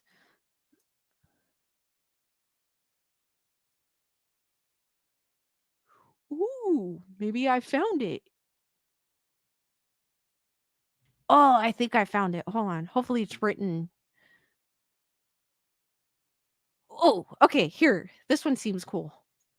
All right. Because now I'm curious. Because they mentioned it. Now I'm curious. More tongue twisters. Okay, this one's from Medium. It was written 3 years ago. Aswang, monster of Filipino folklore. Oh, wait a minute. This just goes in the Aswangs. But still looks interesting. I'm going to read it. The Aswangs are shape-shifting. The Aswang. Shape-shifting human hunting monsters that sometimes bear similarities to vampires, ghosts, witches, and werewolves. Like a werewolf, Aswangs typically take the form of humans, usually women, during the day. In their human disguise, they are usually shy and reclusive, but don a pair of bloodshot eyes. Once night falls, these creatures assume a new eerie appearance, even if they choose to become a seamlessly innocuous animal such as a bird or dog. They'll still retain a menacing visage, glowing red eyes. Whatever they choose, they'll always have a disturbingly long tongue and commonly walk with their feet reversed. That picture is cool. Most terrifying than the magical abilities already mentioned, aswangs can transform the appearance of other objects. These creatures will create illusions that appear to be their victims, preventing citizens from realizing the monster has killed a neighbor and is feeding on their corpse. Additionally, aswangs can pitch their voice so they sound like they are moving away from their prey when they are dashing full speed toward it. These are scary.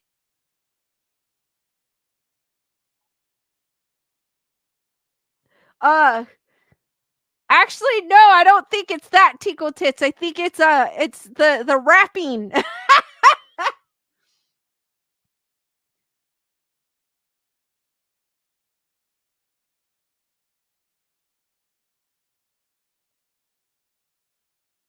The most interesting aspect of the myth is that its likely origin is 100% real. A specific genetic disease that almost exclusively exists in Filipino males. The affliction causes patients to transform with their bodies twisting, tongues protruding from their mouths, and salivating. So I guess that's it. They teased me too with that one. Well, anyways, the aswang is a interesting creature. I am now obsessed with it. Innocent Sweetie Pie says try in conjunction with the word cryptid.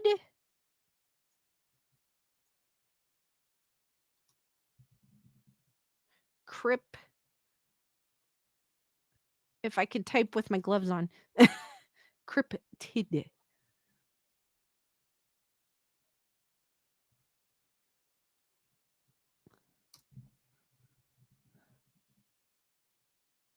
It comes up with the aswang, the tikbalang.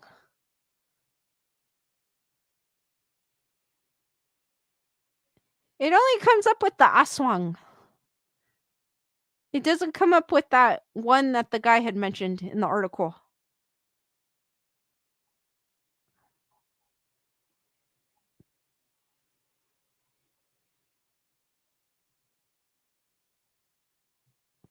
Oh, there's one. Oh.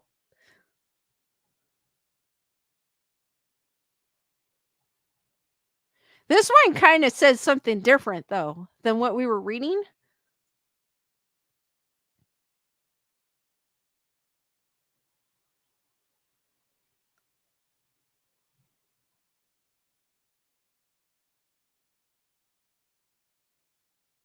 I need to fish go, so it's a succubus.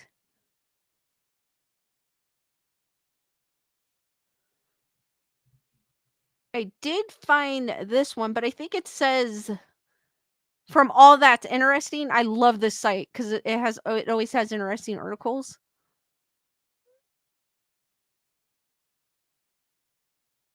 But this one says, according to century-old Filipino folklore,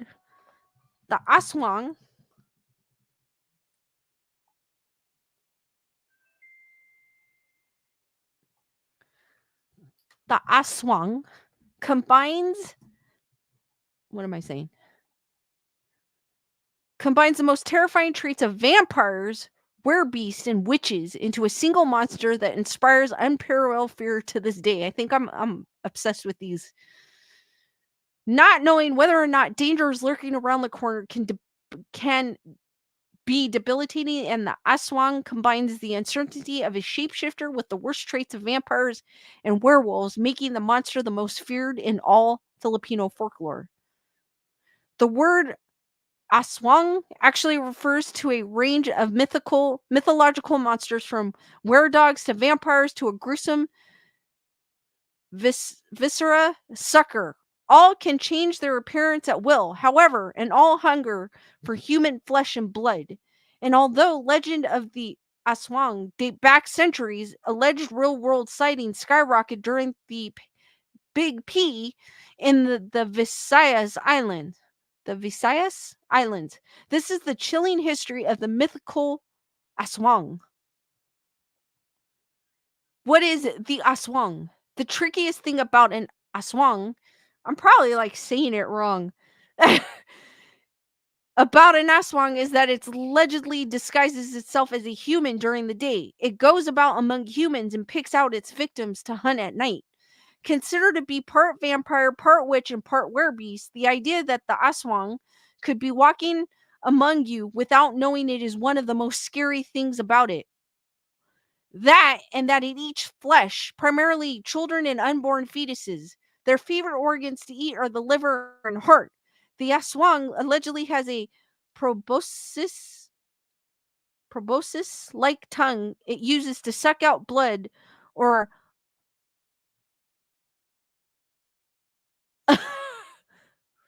it's reportedly stalked the small towns of the Philippines during the night looking for its next meal. The aswang likes to confuse its prey, a tricky sound similar to a repeated tick. As it gets closer, it gets quieter to fool you into thinking that the creature is getting further away from you and luring you into a false relief. Although allegedly you may not know when you're near an aswang during the day, it is also in its weakest state at that time. This weakness means that they are unlikely to harm people during the day. They're usually women, sometimes even described as beautiful with long black hair. Note to self, stay away from women that are beautiful with long black hair. Daniel goes, "You're making me laugh every time you say it." I don't even know if I'm saying it right. I'm butchering it.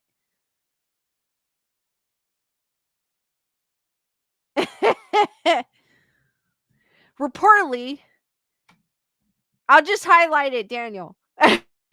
Do have some telling physical signs. Look for bloodshot eyes and their feet flipped backwards. They also hate noise and bright lights. If you manage to get a good look at their eyes, your reflection will be upside down. Supposedly, another common way it is that albal- albalos oil will boil whenever one is near. Story of the date back centuries. There are allegedly three variations of the tick tick. The tick tick or the wok wok is named for the sound it makes while hunting and turns into a large bird.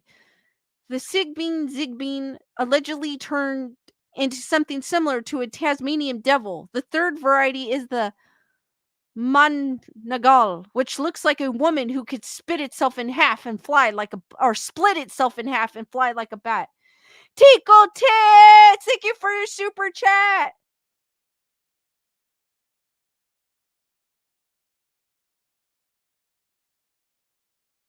I swing bypassing YouTube censor. Thank you, Tickle Tits. Hearts for Tickle Tits, guys. Thank you for the support.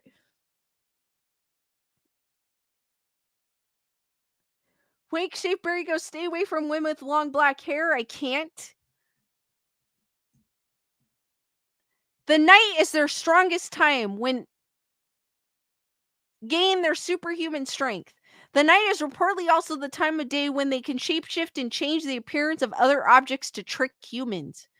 When they take a victim, they supposedly can use an inanimate object to create a doppelganger, which then quickly becomes sick and dies to avoid discovery. Stories about the go back to the 16th century when the Spanish conquerors first recorded stories in writing. Still, they could stem from the 13th century when Malay people came to the Philippines and brought with them the supernatural beliefs. Their folklore referred to a creature similar to called the Pennagal. These monsters allegedly also appeared as normal women during the day, but had long tongues and fed on mothers and unborn at night. The Spanish I want to say conquistadors, conquerors of the 16th century noted that the people feared the most, but they may have been the ones pushing fear of the monsters themselves for their own gain. They attached it to Babylons, who were female It goes Babylons, who were female spirit leaders in an effort to push Christianity. They also attached the monster to women who protested against them when they arrived, so they could squash political resistance. According to Esquire, the Central Intelligence Agency also took advantage of fear of the in the Philippines at the height of the Cold War. Real? Given, oh my God, that word is like, given that the said creature are believed to be shapeshifters, animals often were assumed to be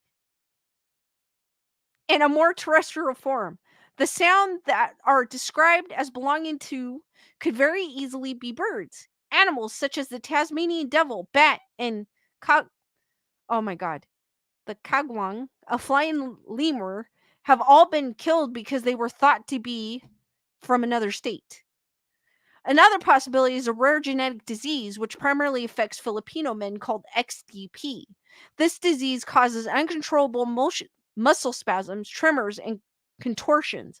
Photographs of people experiencing these symptoms are similar to some depictions of the original home of the is rumored to be the Capiz region, which also has the highest concentration of XDP cases. Another possibility is that the scapegoat for people who commit brutal murders. For people to blame a monster is often easier than reconciling the fact that a fellow human did something so awful. The tabloids fed into it by attributing crimes to boost their sales, but also keeps the narrative alive. They have also been used to explain stillbirths and miscarriages in the Philippines. Whether a story to control people or a monster to be feared, the aswang is something out of humanity's darkest nightmares. That article was pretty good too. What did you guys think of that article? I kind of like that one because that kind of gave a little more in depth.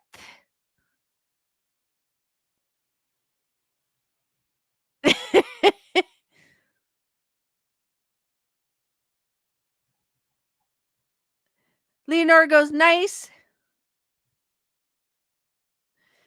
Innocent Sweetie Pie goes, I think it's also called Tribread and Other Folklore. Melissa Heather whatever goes, yay, multitasking monster. I mean, it doesn't say there's a way to defeat it though, but they're saying it's weakest during the day.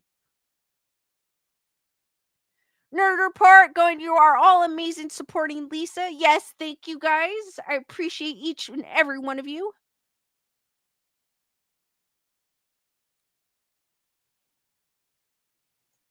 All right, guys, I'm going to open it up to questions. You can ask me anything. Could be a criticism, complaint, problem.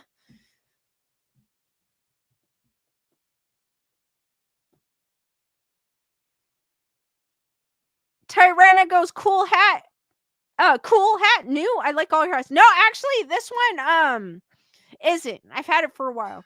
I just haven't worn it because this is more like a winter beanie.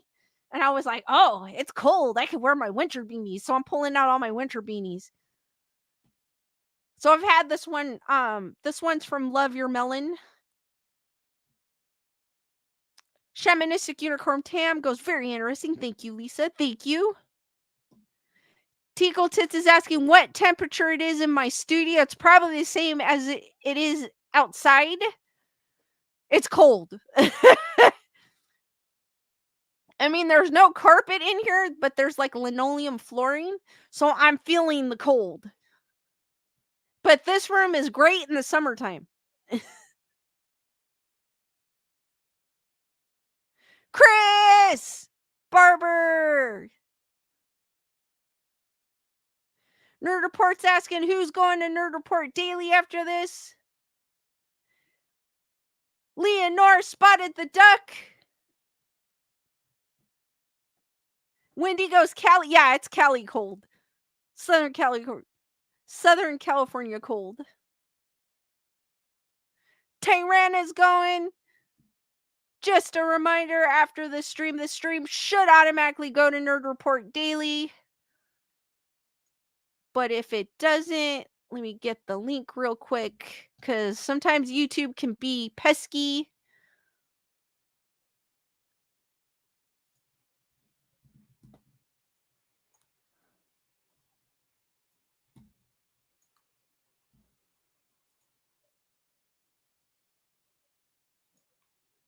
Here's the link. It should automatically, once my stream ends, I'll be on for a few more minutes, but once my stream ends, it should automatically go to Nerd Report Daily. But just in case it doesn't, I have dropped the link in the chat.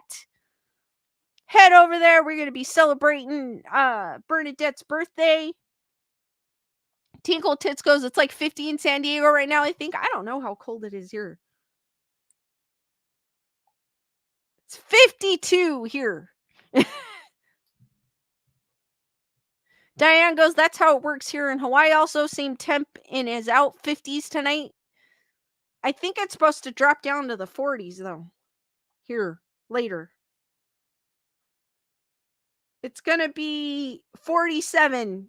46 is the low, it looks like, allegedly.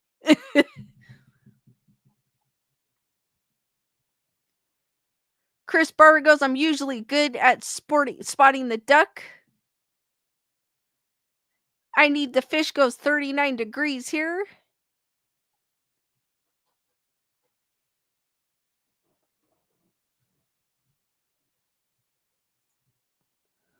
Heather whatever goes 33 here. So yeah, when I say cold, I'm talking about Southern California cold.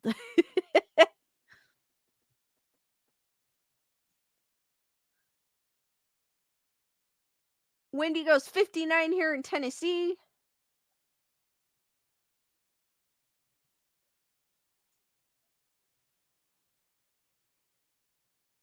Leonora goes, Cali cold. We've been actually in the 60s all week, like upper 60s or mid 60s, I would say. So this is pretty cold for us.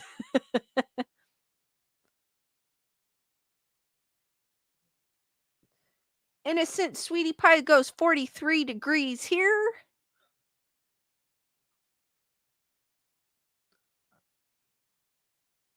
I don't know if we're going to be getting any rain. I don't think we're getting any rain. Daniel goes 40s and rain. Daniel's up north. So I don't know. It's not showing any rain. 80 degrees. Holy crap.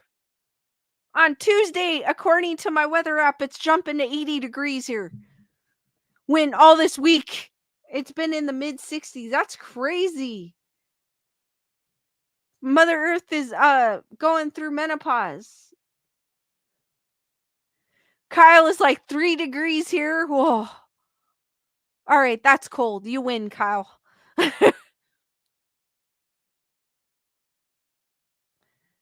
Tyrana goes, it's 35 here.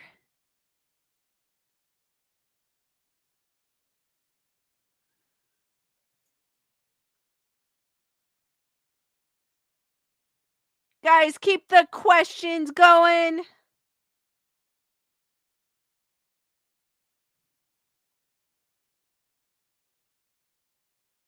Daniel goes, it's been 18 all last week. Whoa.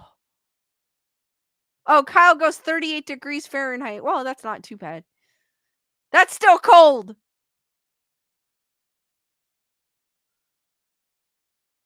We're warm compared to some of you.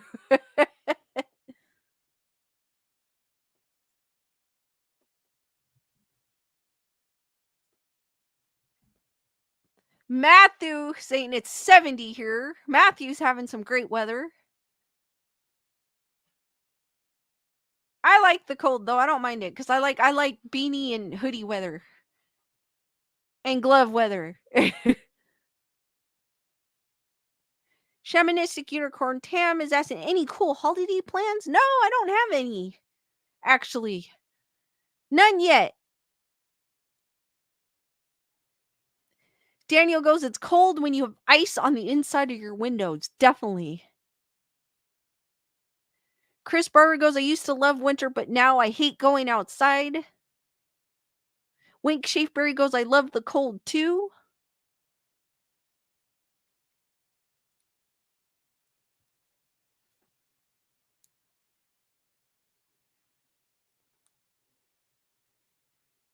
Marcella goes, it's freezing.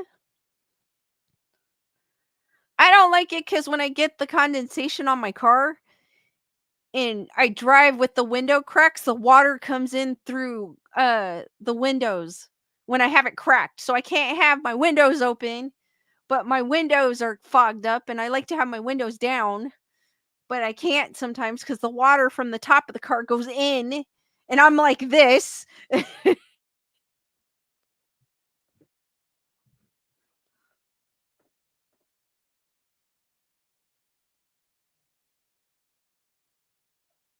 Daniel goes, single pane windows from 1956 when the motel was built. Wow.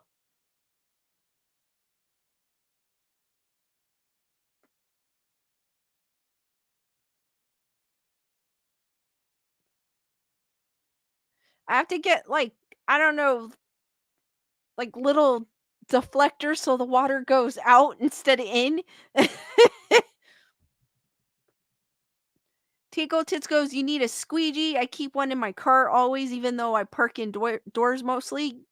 You know what? I should get one because I park out in my driveway. So in the morning when I go to work, always water, fog, fogged up windows and water on top of my car, and it's annoying.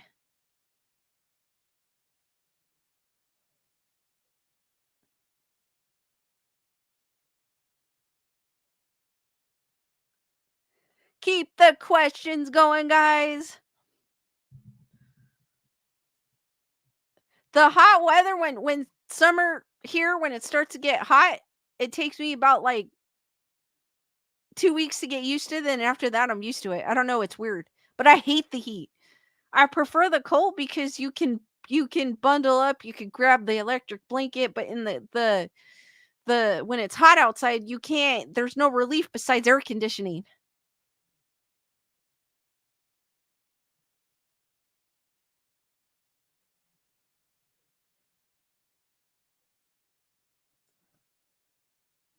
Yeah, I stick the defrost button for sure. And that helps, but sometimes I take off before my windows are completely defrost. Tyranna found the ducky.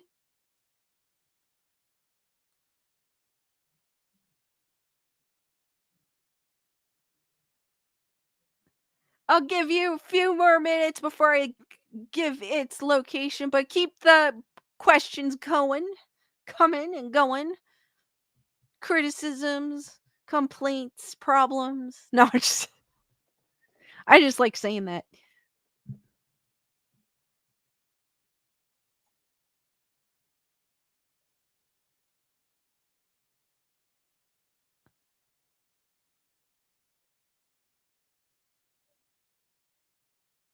I guess the funny thing that happened today, I work in retail, so I guess I'm the manager on duty. So they call me up. They always call me up for something like that. I don't want to say it's stupid, just in case someone's listening, but they always call me up for, and I guess a guy, because there's a water machine up front where people fill their gallon jugs. And I guess the guy only had a 3-gallon water jug and he cut in. So they called me up there. They were like, "Oh, that guy's making a fit. We already told him something and there's a long line." And I was like, "I can't force him out of the line." I go, "Is that the only thing he has?" And they're like, "Yeah." I was like, "Just leave him alone. Let him get out and go." Cuz I can't force him out of the line, you know what I mean? I can't touch him or anything. If he's not going to budge, I can't do anything about it. Tyranna goes, "Why don't you have an electric heater in your studio?" I have one in my room. I could always bring it in here, but I just sometimes I don't like turning it on. Matthew goes, "This was the easiest search for the duck ever." Leonora goes, "The worst is when it's cold outside and go into a building with air conditioning." Well, he only had like a 3-gallon jug and he's complaining about it. And I did see the line, but I'm like, I can't do anything about it. You know what I mean? I can't, like, if he's there already and he's not going to budge, I can't force him to budge. Just let him get on his way. And you already showed that you tried and he's being an asshole, so what can you do?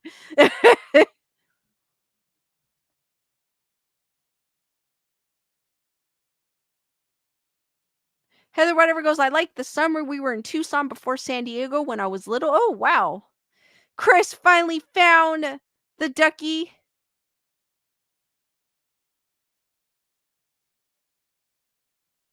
Daniel goes, I've been looking at it the whole time. All right, guys, I'm going to give out the location of the skeleton ducky.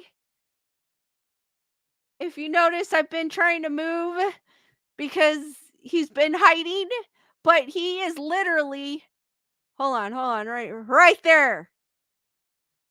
He's on top of my Grayson Report Funko Pop, which is basically me. Right there in between my exercising bike handlebars. Melissa goes, Duck is in skeleton as well.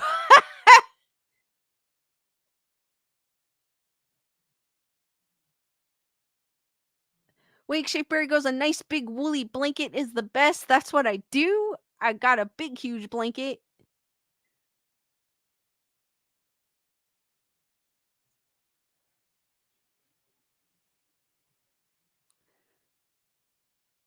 Heather whatever is like, yay, thank you, yay, Duck.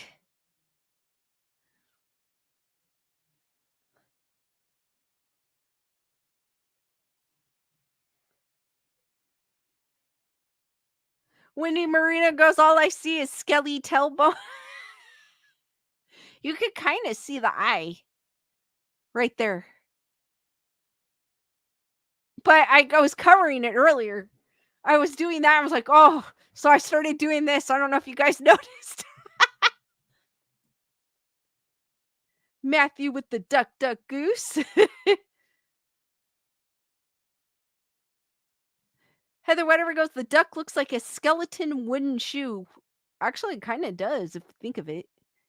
It's more like a rubber ducky skeleduck, as I describe it.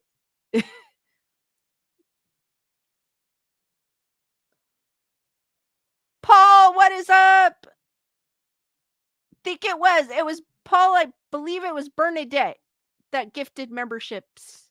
But welcome to the Wolf Pack, Paul. And just a reminder, for anyone who was gifted a membership today, they are good for 1 month. Daniel goes, a clog? Yeah, kind of.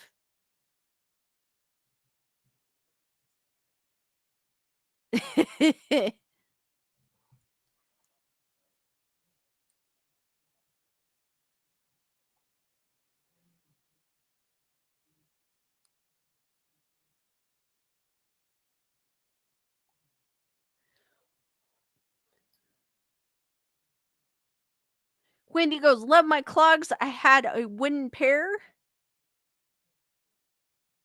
Matthew Coburn goes, Skeleducky, you're the one. Make spooky live stream story times lots of fun. I like that, Matthew.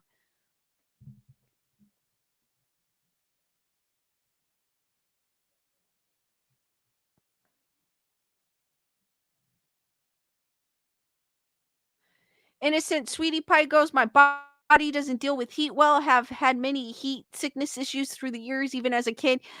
I can handle it. It gets to me after a while. Like I just don't like it. It's so uncomfortable. Like for a bit, it's good because like I don't know, for some odd reason, my body's like, but then after that, I'm like, I'm done. But then by like a month into it, like I get used to it. It's weird.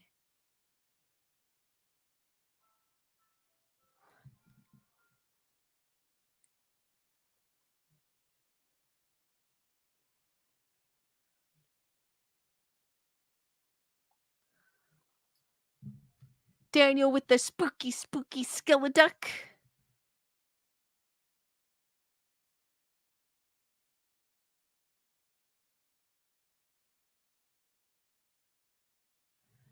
All right, guys, it looks like Nerd Report Daily has finally started. I guess it played in the back because I had it in the background, scared the crap out of me. I was like, why is Brandon? So guys, I'm gonna end the stream here. You should automatically be redirected to Nerd Report Daily, but if not, here is the link just in case. We're gonna celebrate Bernadette's birthday over there. But thank you for joining me tonight. Thank you to Bernadette. Happy birthday to Bernadette as well. Thank you to all the new Wolfpack members. And I will see you on the next one, which will be Monday at 7 p.m. Pacific Standard Time.